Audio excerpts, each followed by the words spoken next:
Today is June 15th, 2005. We are at the Warhawk Air Museum, Nampa, Idaho. I am conducting a Veterans History Project in conjunction with the Library of Congress. Present in the room are Mr. Al Musia, who is the director, myself, Sue Paul, I am the interviewer, and Dr. Millard Ickes. Thank you, sir, for coming. Could you please tell us the year that you were born and where you were born?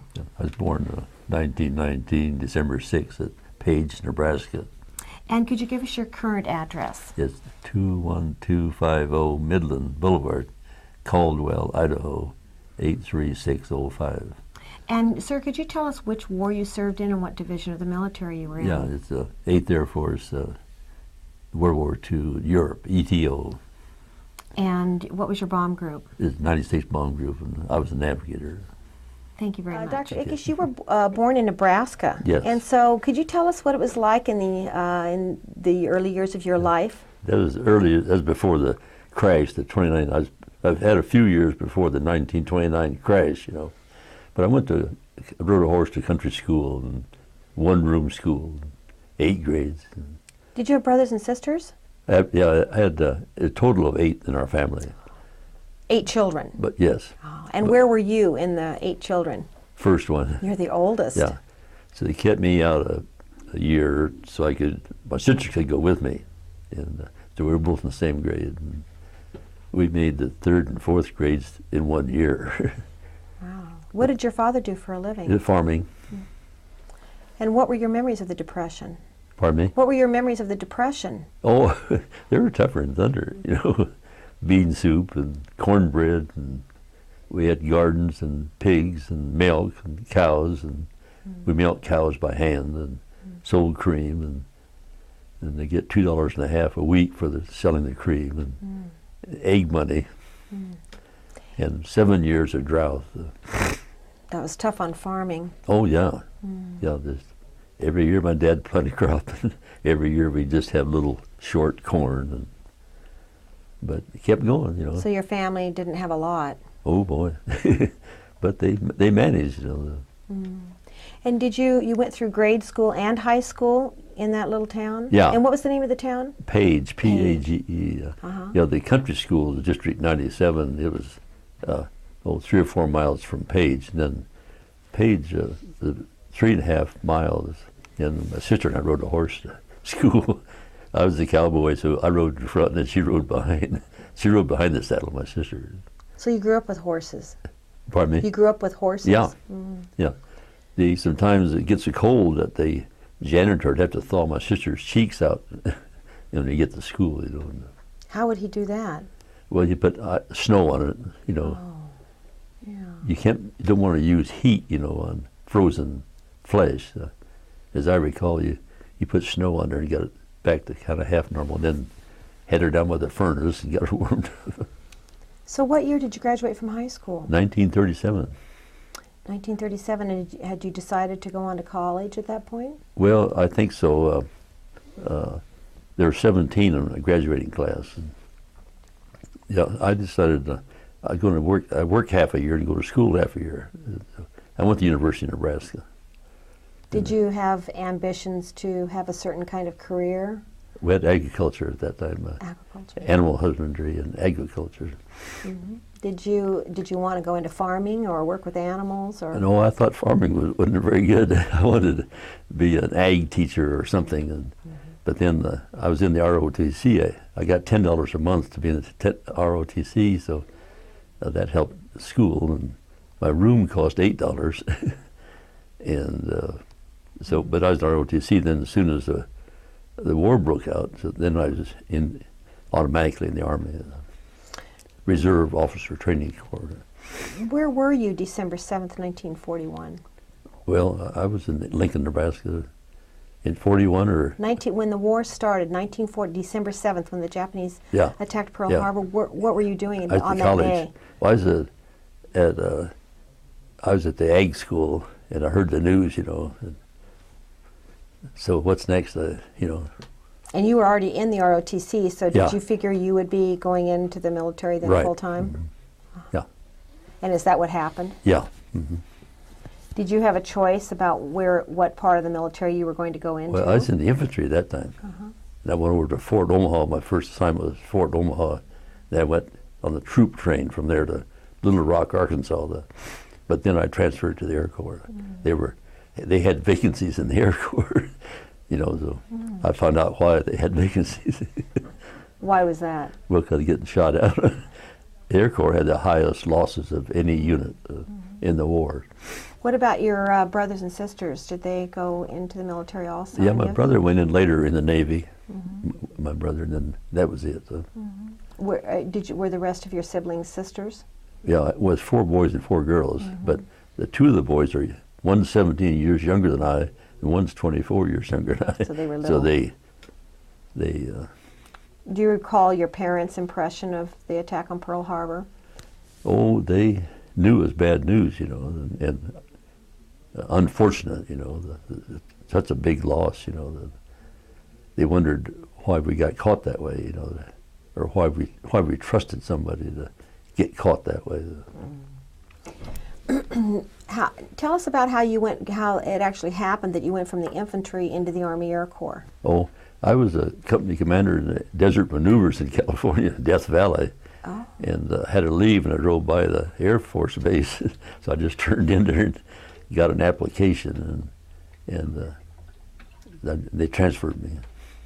Why did you want to go into the Army Air Corps? Well, get paid more, you get flight pay. Well, but I don't know, I just... Had you ever flown in an airplane before? Oh, just a little tiny plane at the state fair for $5. I had to ride. So no big burning desire to be an aviator? Oh, what do kids do, you know? You know, just a whim, you know. And, oh, that digging foxholes every night wasn't too great, you know. And they had the practice, we had to dig the foxhole deep enough to when the tanks ran over us, well, we wouldn't get hurt, you know. And then that sand came down those chains, and that sand came down your neck. And I thought it was a tough way, but everybody had to do something, so I thought, well, I'll just try the Air Corps. So once you were accepted... I wanted to be a pilot, actually. Oh, did you? Well, yeah, but I had a lot of algebra and mathematics and stuff, and then my depth perception wasn't the best. And so they decided that you would be a navigator? And they also needed more navigators. They had too many pilots and needed navigators. So that's fine. So now you're in the Army Air Corps, and it's 1941, and... No, I was later. It must have been 43 or something. I was later. I wasn't the first ones in. So you were in the infantry until 1943? Well, until 43, yeah. Well, I didn't go in immediately. See, I was in school, so at that point, they wanted me to finish school. Did you graduate from college then before you went in? Yeah. Okay. Okay. Mid-year. And in the Army Air Corps, where did you receive your training? Where did they send you? Well, I went to Santa Ana, California, and the day I checked in there, a P-38 was flying up here and came down and crashed as I was driving down the driveway into the airbase. Wow, that's I remember that. Lasting impression. Yeah, it's a good impression, but it didn't change my mind. What was your training like? What did they... Training? Yeah. Oh, it's real intense, you know. The training's intense. The navigational training, tell us about that. Oh, we had the first part of the navigation training, you know, the charts, and we also later had navigation training in Texas, San Marcos, Texas, and celestial stars for navigation and dead reckoning and radio. And we were limited in those days compared to now, you know. But oh, it was intense and good, and did you enjoy it? Did you enjoy school. Navigation? Did you enjoy? Did you enjoy learning about navigation? Because it's tough. Yeah. And we flew across the Atlantic. I had to use a celestial. Then it clouded up, and I had no stars, you know. Then we iced up, and we had to drop down by the water where it was warmer to get the ice off the plane, or we'd have crashed. And that was in Europe? That was going over from Newfoundland to Scotland. We flew across. How long before you were actually sent then overseas over to Europe? How long were you in training in Texas? First you were in Well, Santa everything Ana, was, and then Texas. everything was 3 or 4 months, and then we went to Gulfport, Mississippi for training, actual training and flying in formation. And What kind of planes were you flying in? B-17. From the beginning you Yeah. were put into B-17s? Mm-hmm. They're good planes. What did you think of the B-17? Yeah. You know, they can stand a lot, you know. And so where were you sent to Europe from? Where did they Yeah. have you leave from here in the We United went to States? Savannah, Georgia, and they issued us mosquito nets and stuff for the tropics, and we flew to Newfoundland, you know, Gander Bay, and we spent Christmas Eve in Bangor, Maine, and we flew out of there, and the end runway was a valley, so we had to take off, you know, and up there we were there about a week. It snowed so much, and the runway had snow up just like a trough, you know, so you had to land right in it, and they had to scoop it out, and every day we had to clean the plane off, and we were there about a week before the weather's good enough for us to go. And you were navigating on that trip? Yeah. Mm-hmm. Well, tell us about celestial navigation. People don't do that today. They don't even know about celestial navigation. What was that like? Well, you had a sextant, Mm-hmm. and you sight in, you know, a certain star, you know, or planet, and one here, and you get a fix. So then you're here, then see if you get that, and you get a fix where you are, and then you do it again. Then you can tell your windage, your drift. You can tell. See, we had a dead reckoning plan, what the wind was going to be, and from where, and how much drift we'd have. You have to put your nose into it, so you don't, you know. And so we were doing fine until it clouded over. Then what did you do? We had to do dead reckonings, is my original plan. And the other thing, we had radio, but you can't use it because the Germans could bend the wave and put you parallel with the ocean, and you run out of gas. So we couldn't use that. See, that would have helped part of the way on one shore or the other. But we got into Prescott, Scotland, at sunrise, about, I don't know, 11 or 12 hours, and it was really nice to see it, you know. So you were in the air for how long on that flight? Well, I think 11 or 12 hours. 11 or 12 hours that the B-17 could stay up, Yeah, and that you were Yeah, we didn't have much navigating. gas left, you know. Mm-hmm. Tell us about the B-17, if you would. Well, it's a 4-engine, the big old 12-cylinder cylinders, 4 of them, and the sound. One reason I cannot hear well today is that thin aluminum is all there was between those 4 big engines, you know, and they were right beside me. And if a prop came off, it could jump through my nose, you know. It's a wonderful plane.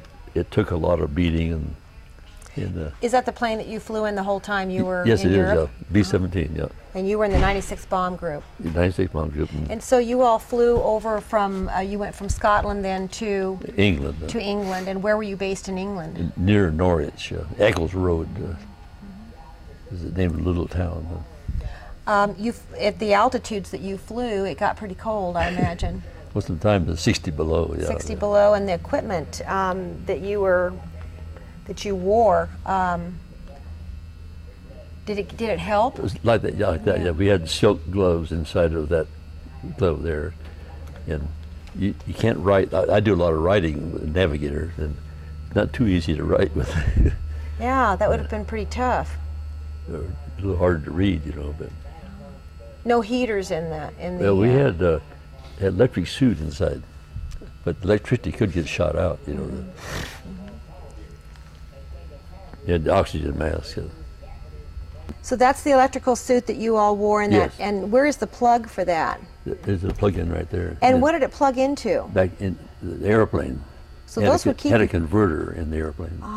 those would keep you fairly warm Yeah, then. but sometimes you had to move around. You had to unplug that and move around without that. Yeah. Now, in some of your flights, you encountered some pretty heavy flak. Oh yeah. What was flak like? What did it? Well, you see it ahead of you, it's black, you know, If you can see it's red, it's going to hit you. And sometimes you get hit underneath, and they just raise your plane up 25 feet or so. You know, but we had some armament on the bottom of the plane. But it just pieces come through, pieces of metal, you know, comes through the aluminum. You know. Dr. Ickes, you brought a silk map with you today. Could you tell us what that is and how you use that? There's an escape map in case we had to bail out or crash land or whatever. And where did you carry that? I just carried it in my pocket and my coveralls. Why is it silk? Well, it's waterproof. So if you had to bail out over water, yeah, it'd be okay? Yeah, you get in the water. Is it of a certain region? Well, it's Germany. Yeah. The whole area you were flying over? Germany and France. But you never bailed out? You never had to use it? No, a time or two we opened the door, but we did not bail. It's called a silk bailout map. The navigational equipment was really important to the success of the missions that you were on during the war, and yet the equipment looked so simple. This is a sextant that we have on exhibit here at the museum, and I was wondering if you could kind of explain how that worked and how you were able to guide missions with that. Pick it up, and I was always grateful if I could find the North Star, the Big Dipper and the North Star. I knew that the best, you know. If I find it, then I could find Saturn or whatever else, you know. But it was, I'm not sure how exact it was, but it was helpful, especially in the strong winds. You get your drift, you know. Over the water, then this is all you had, was this equipment? That's all, yeah. And you had your drift meter, and you could use the white caps. If you see the white caps, if you're low enough, the white caps, you could get your drift with your drift meter. But of course, at night you couldn't see any white caps. Did you navigate very much at night? Did your ship, your plane have to fly very much at night? Well, flying over there we did, but our missions were daylight. The English flew at night, and we flew at daylight. Did you have fighter escorts? Well, later we did the 51s. That was beautiful, but we had, at our time, the danger had changed from fighters to flak. And the Germans' gun, the 88 gun, could be for artillery or it could be for the air. They were ahead of us on that. We had certain guns for each one. But so the flak became more dangerous than anything? Tough, yeah.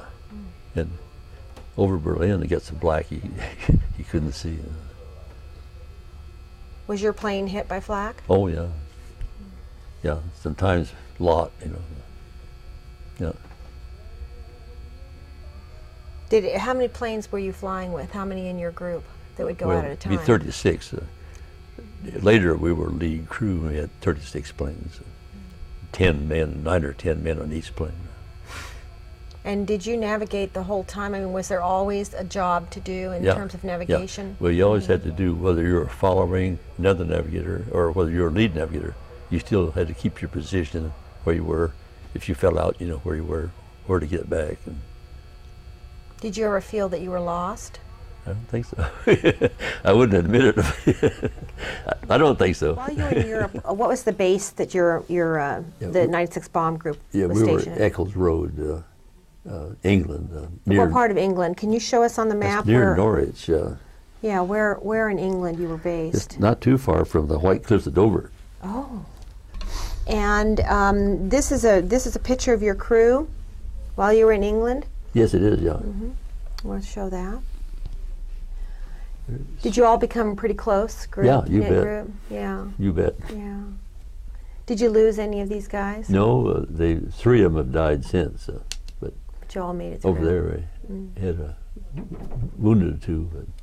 Now you arrived in Europe then at this base in 1944? Well, no, actually, just the first of the year, New Year's Day, just after New Year's Day, we arrived there in 45. 1945. Yeah. We had a concentrated deal. When did you go out on your first mission from base? Oh, it's about the 15th, probably, maybe on here, I don't know. Maybe it's on this white sheet. I don't know. Well, I flew with another crew first, though. So about the 15th of January. You flew with another crew when you first got there? Yeah, they were short of navigators, and so they picked me up to go with another crew, and partly for training, I think, you know. Were you nervous? Oh, sure. What was your mission? Well, I don't remember. It was someplace. It was kind of a short mission, and looks like you went after oil refineries, tank factories. Yeah, and a lot of railroad, the choke point in railroads, a lot of that.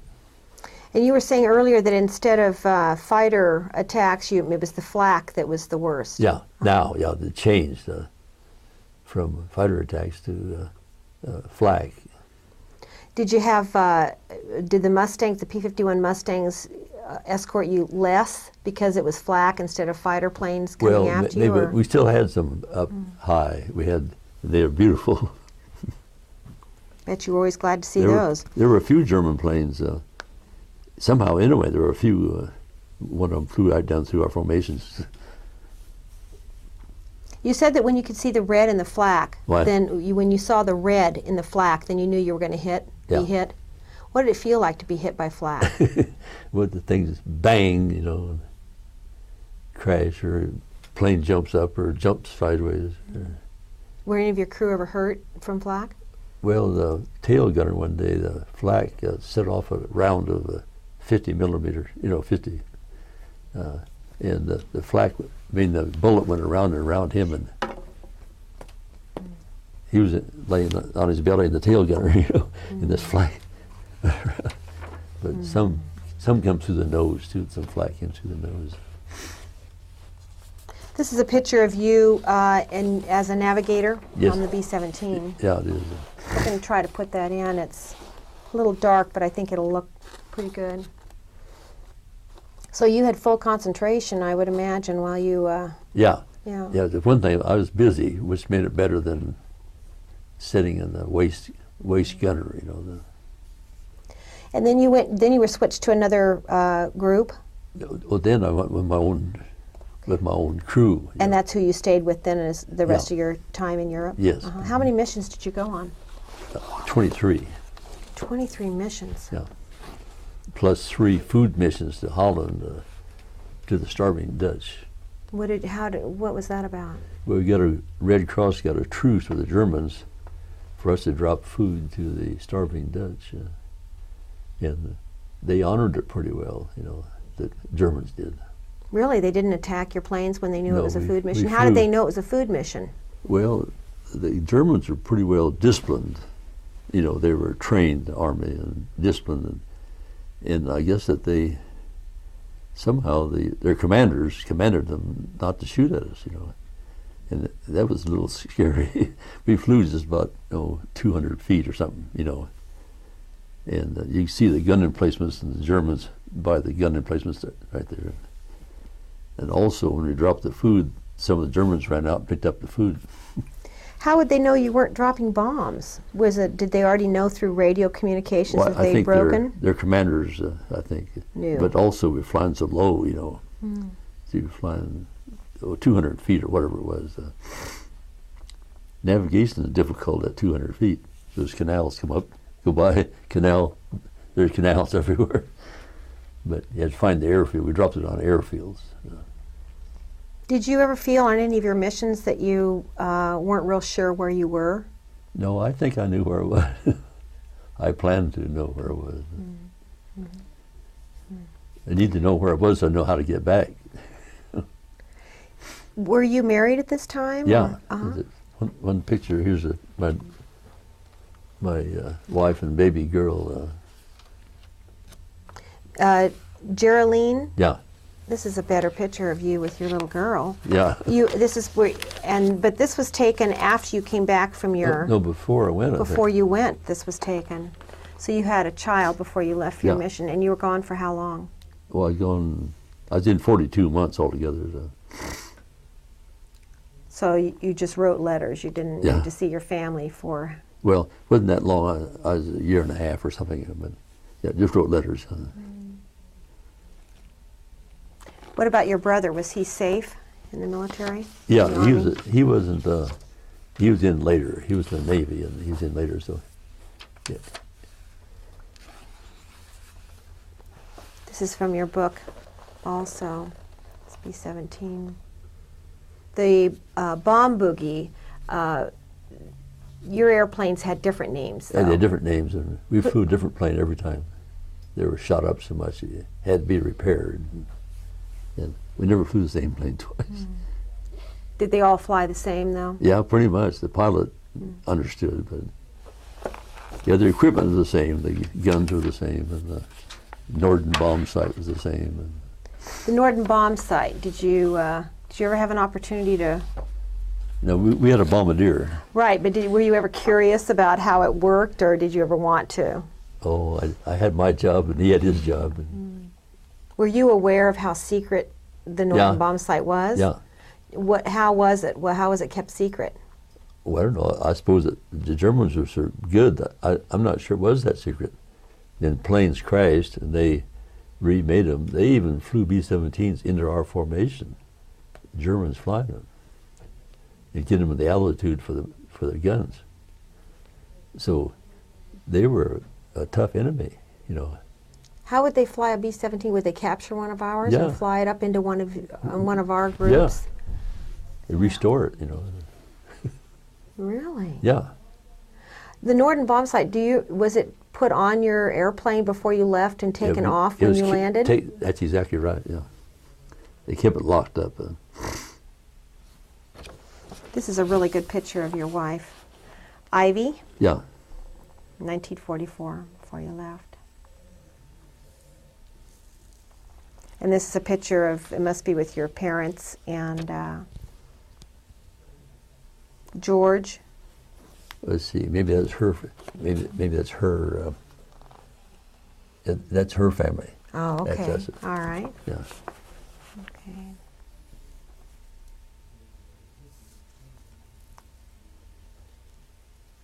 So you felt the Germans were a very strong adversarial. Oh yeah. They told us that they knew when we took off where we were going, how many planes, what groups there were, and all that. But we just overpowered them. You just had to overpower them. Because we had more equipment than they Yeah. did.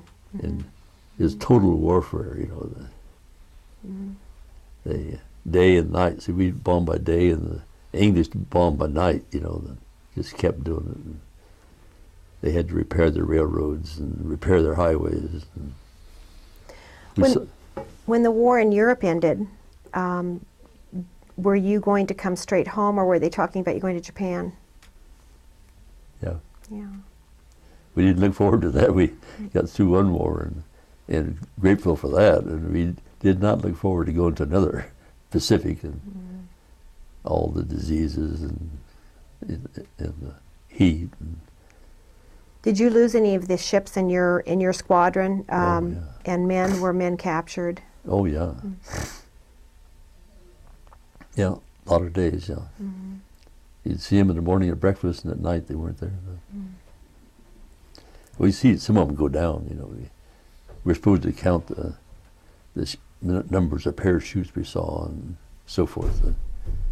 And at the debriefing, you know, coming back, they give you a jigger of whiskey and the debriefing. And I didn't drink the whiskey, so somebody always wanted mine. You know? But we're supposed to tell what ships went down, what crew, you know, what crew, and where it was. In my log, I have notes that Wilson's crew, left wing, Frankfurt, you know, the Hipwell, like that, you know. In this portion of your log book, there's a little excerpt here. It says, Millard's note added, his letter to me after 53 years said on one mission, this is one of your crew members. Yeah, the flight engineer. The flight engineer's oxygen froze up and he passed out, and that you were the one who revived him and saved his life. Could you tell us about that? I don't remember. He told me, and he about cried, and I don't really remember, but I just gave him my oxygen mask, and I thawed his out. What happened to his? Well, it froze up. He had a cold, and he had nasal discharge, and nasal discharge froze, and he couldn't breathe, and he passed out. How high was the plane? Well, 26,000. And freezing cold. Yeah, 60 degrees a lot of times. Below zero? Yeah, below, yeah. Yeah, yeah. So the war in Europe ended, and you all were going to go to Japan, and until the atom bomb was dropped. Yeah. Had you heard that was it? Beautiful for us. Saved a lot of American lives, didn't it? Ooh, man. Did you have any inkling that an atom bomb was out there somewhere? That Probably not. That we had that technology? You hadn't heard much about that? No. Yeah. Yeah. So you got to come back to the United States instead. Yeah. And where did you come back to? Where did your flight come to? Well, I think West Palm Beach. How'd that feel to be back on American soil? Great. The people on the beach and swimming and sunsuits. And, it was beautiful. We flew I flew back with a different pilot. And we flew down to Casablanca, North Africa, Dakar, West Africa, Natal, Brazil. I think we landed in Havana, Cuba, and then into Florida. Must have been surreal to come back to the United States, and after being in combat in 23 missions. Yeah. Yeah, and to come back to see free America. Yeah. And people on the beaches. Then you wondered about a job. You know, everybody would go on at once, and everybody was back at once. So you decided not to stay in the military? Well, I thought about it because of the security and the medical and insurance and everything, but I just didn't want to be that tied. After the war, the military wasn't much fun. During the war, you had a purpose, and after the war, politics and a lot of time, and I didn't appeal to me, so I wanted to be free enterprise. So I went to veterinary school. And did you use the GI Bill? Yeah. Wasn't that I understand that the GI Bill educated America? Yeah, that was really helpful. Yeah. Yeah, otherwise I probably couldn't have done it. So I went to veterinary school then. Where did you go to veterinary school? Colorado, Fort Collins, Colorado. So your family moved there, and Pardon me? your family moved to Colorado then? Yeah. Yeah. Yeah, we went there. And how long were you in veterinary school? 4 years. Yeah. And you had more children? I had one more while we were there, yeah. Yeah. The second girl, Pam, she might come today, but she's a school nurse, and she can't come, I don't think. How many children do you have? 4 girls. And did you stay in Colorado after you became a veterinarian? No, I came to Nampa, Idaho. And why Nampa, Idaho? Well, I got a job here the junior summer. I got a job, and I came back to the same place and stayed here. And what year was that? 1950. You came here, did you open your own practice? No, I went with Dr. Cameron. He was already in practice here, and worked with him. Then in 2 years, I joined him as a partner. And then later, he sold out to my brother, who finished 10 years behind me. And so then we had the Kindness Animal Hospital here. Tell us a little bit about your life here then in Idaho. There's a picture here of you as a distinguished citizen. Oh. What is this for? Well, I don't know. They just called me up, but it was an honor, I worked hard at the veterinary business, and so I know there's a story there. I guess I don't remember the story. Besides your veterinarian business, you had another business that you started. I started about just before I retired. I started a veterinary medicine business to sell to other veterinarians, and then that grew and grew and kept moved. Because there was a big need for it, obviously. Yeah, it just grew, and then somehow it grew, and then we sold it to Agri-Beef. Bob Ribholz bought it, and then I was supposed to stay with them for 4 years to manage it, and I stayed 11. And so that little company then, that you started then, is how large today? Oh, it's growing. It always did grow about 31 or 33% per year, which is, I thought it'd quit, but just kept doing it. And Its sales are over 400 million, and they have 10 shipping points and 560 employees, and still growing. It's going on the big board in July. And what is it called? The MWI, my initials. It's your initials. Yeah, and they still use that same name. Millard, I want to thank you so much for coming to the Warhawk Air Museum and allowing us the privilege of interviewing you. And we want to thank you for being an American veteran. Because of you, men like you, our country is what it is today. America is a great country, and we are so proud of our veterans. You have a beautiful family. You started off in a little tiny town as a small town country boy living on a farm through the Depression, and went into the ROTC and ended up in the Army Air Corps, and you served our country during World War II in a very heroic way with B-17s, and came back to this country to a beautiful family, and then became a very distinguished veterinarian in the state of Idaho, and started an animal drug business that today is one of the largest in the world. And you have a magnificent family to carry on your name, and we hope here at the Warhawk to carry on your legacy by thanking you so much for serving our country. Yeah, thank you.